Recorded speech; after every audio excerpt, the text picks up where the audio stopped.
I forget who said it in an interview with you, but they talked about like Miles Davis, his music feeling like I think toes hanging over the cliff or something like this, meaning like there's always a risk, there's a danger that you're willing to make to fuck it all up live, and that feeling is what creates the aliveness of the music.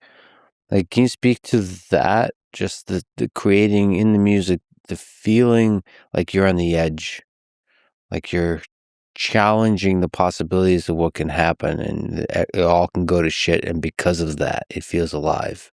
Well, when I interviewed Ron Carter, that played in Miles's '60s quintet, I asked Ron, because Ron did records. He played bass on 2,200 famous records.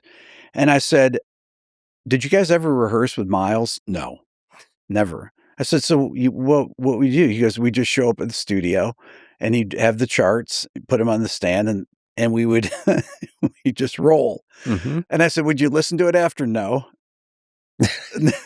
And I said, well, what about the live records that you did when you'd record at clubs and things like that? He goes, we never knew that we were recording.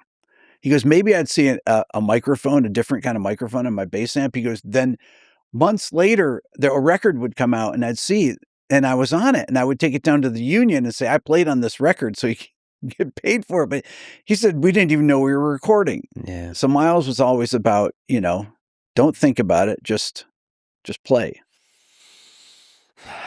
That's crazy. That was on purpose. That was done on purpose, not to do the rehearsals, none of that. Yeah, he wanted people to just feel it, play it. Thought is the enemy of flow, as Vinnie Colaiuta told me. Thought is the enemy of flow.